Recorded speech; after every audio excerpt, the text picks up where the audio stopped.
What's up, everybody? Dylan from Redline here, and today we're going to be following up my last video and talking about how much all the mods on my 2013 Audi S4 cost. Now, I'm in this car right now. As you can see, it's a nice 23 degrees here in Ohio. Got the heat warmer on, and I'm just waiting for Rachel to get here so we can go to the gym. But yeah, let's see how much these mods cost. I'm really not wanting to do this because I don't want to see how much money I've spent on this car.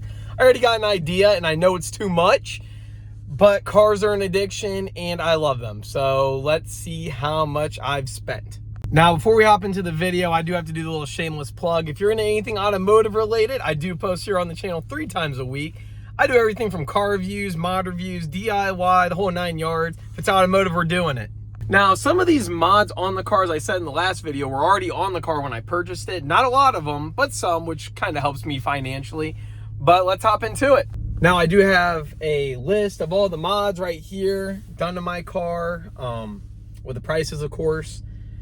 So let's hop into it. I have them ordered: performance, suspension, and then aesthetic mods. So we'll just go in that order. To start off, performance-wise, my car is Stage 2 Plus, ECU and TCU. I am tuned by 034 Motorsports. The Stage 2 Plus tune was about $1,500. The TCU tune with the advanced launch control, which I cannot wait to upload a video on that because it's pretty cool, that was about $700. Now, I did make the switch over from APR, so I got a nice little discount there. The $1,500 is the retail price. I got it for a little bit less for switching. My car does have an APR supercharger pulley. I believe it's 57.7 millimeters. That was on the car when I purchased the car. That's $300.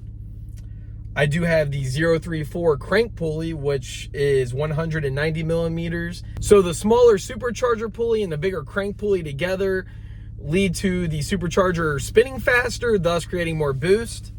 And like I said, I have the accompanying tunes for that.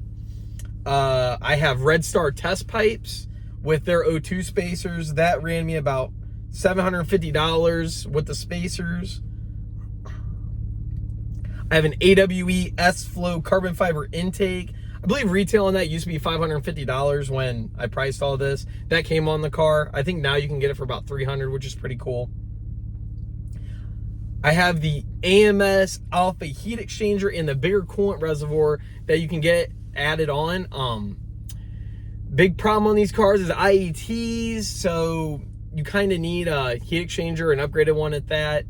The AMS is one of the more expensive ones on the market. My car actually came with that, thankfully. So when I purchased this, it was single pulley with the heat exchanger. Very thankful for that. And it adds about a quart or so of extra coolant to the system.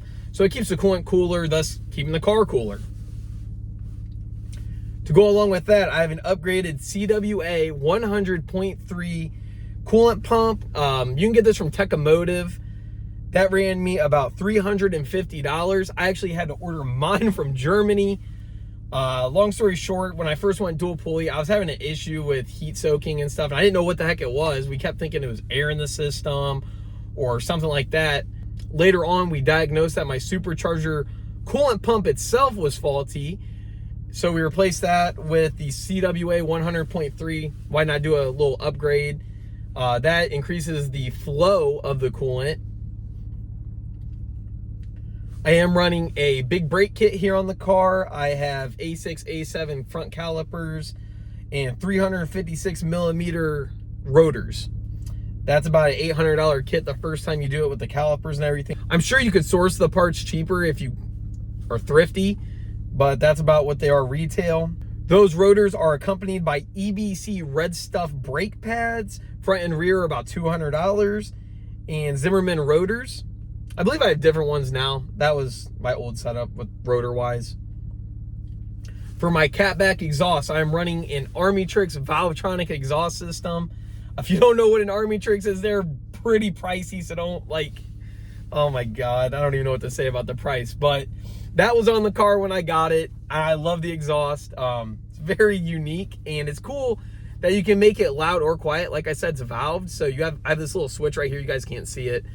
Or I have an app on my phone where I can connect and open my valves or close my valves. That ran $2,800 retail. Online I see them all over from about that price to $3,000. Like I said, thankfully that was on the car when I purchased it, so I didn't have to pay out of the pocket for that. Now, in terms of suspension, my car is running H&R front and rear sway bars. These are an upgrade from factory ones. They're much bigger, stiffer, and you definitely can tell a difference when you're handling. These came on the car when I bought it, and they were about $600. Now, I'm not sure how to pronounce this, but my car is also equipped with the Euro code Alu Cruise stabilizer. It's a big brace underneath the car, stiffens up the chassis a lot. Compared to my old B8 that I had that was basically just stock, you can notice an improvement. Now, my car, when I purchased this, did have the sway bars and that brace, and I felt a big difference over stock. That stabilizer runs about $450 online. Onto my coilovers. If some of you know already, I'm running SoloWorks S1 coilovers. These are probably the best budget coilover in my opinion. Like, they ride amazing, and obviously you have a lower center of gravity, so you're going to handle better than stock. And these, paired with the front and rear sway bars and the stabilizer, makes for an amazing handling feel in this car. Those coilovers are only $500, which for fully adjustable coils, very, very cheap. For my wheels, I am running 19-inch peelers. I actually, before I had I believe they're called the flower wheels, or I forget what they're called. They're the 18-inch OEM wheels. I got rid of those, wasn't a fan.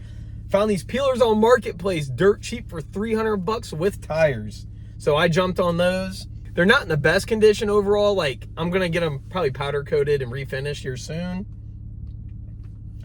In terms of aesthetic mods, I have tint all the way around my car. You probably can't see it because we're in the car, and when you have tint, you can see outside just fine, but I have tint all the way around the car. My car came with the rear windows tinted and the front windows tinted. I ended up getting the windshield tinted, which was, I believe, $80 or $100. I do also have the headlight film from Laminex. That's about $20. My car has a front bumper clear brawl. That was already on the car. I'm not sure how much those go for. I have the ECS tuning high kick carbon fiber duckbill spoiler. You may be able to see it like right over. You can't see it. Maybe through the back window. But the ECS tuning high kick duckbill, that's $350. I also have the ECS carbon fiber rear diffuser, which is paired with that. That is $700 retail. Like I said before, these prices may vary a little bit. I made this list like when I either got the mods or when I got the car. Both of those were on the car when I purchased it, so very nice. My S4 also has an RS style honeycomb grille. I think that mod is a must on any S4 or literally any Audi to begin with. The stock grills are ugly in my opinion. That makes for a more aggressive look. Those can be had anywhere on eBay or Amazon. I think they range from about $100 to $300. So if you're thrifty, you can probably get it for $100, maybe less. For my peelers, I do have the ECS Tuning Flush Fitment Kit. I believe that's like $100 or $120 or something around that area with the lug bolts and everything. Very nice. Makes your peelers sit flush as they should from the factory, but you know, they're not gonna do that. It makes the setup flush and for a better look. I love how this car looks. I was kind of iffy on it without the spacers, and I'm not really a big fan of spacers, but it looks so much better and you don't even feel them at all. Now, I have had thoughts about purchasing some S5 peelers.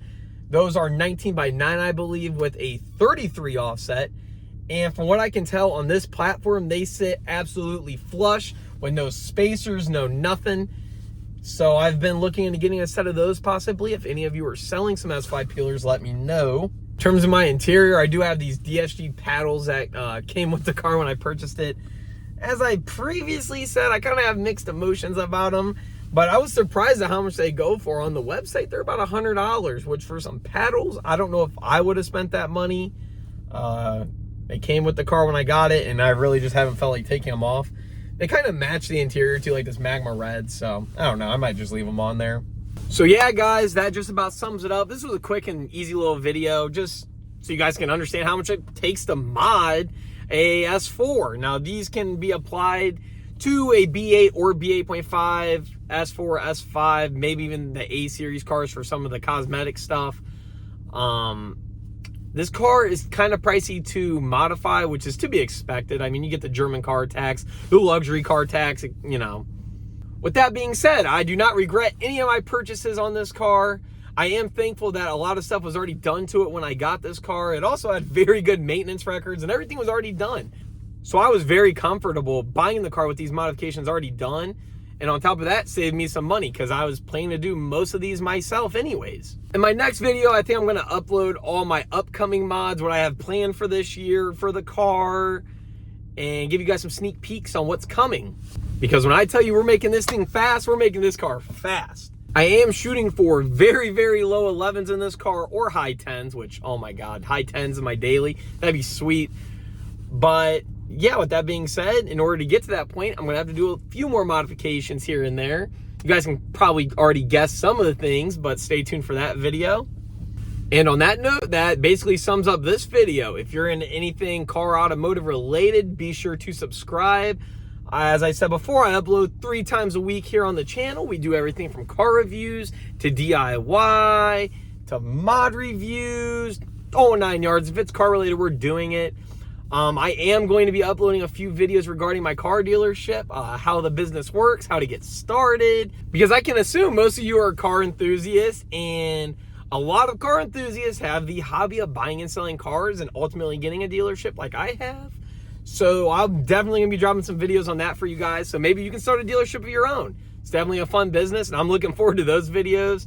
Maybe even give you a little insight on what goes on at the dealer auction, how prices are, you know, the whole 9 yards with that. So I look forward to those videos, and I appreciate you guys for viewing. I believe I just hit 150 subscribers already.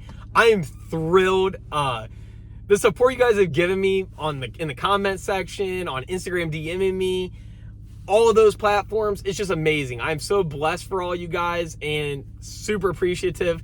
Thank you, and it means the world to me, for real. With that being said, I'll catch you guys in the next video. I'm out of here. Rachel is about to be pulling in, and I'm ready to go get them gains. Let's get it, boys and girls.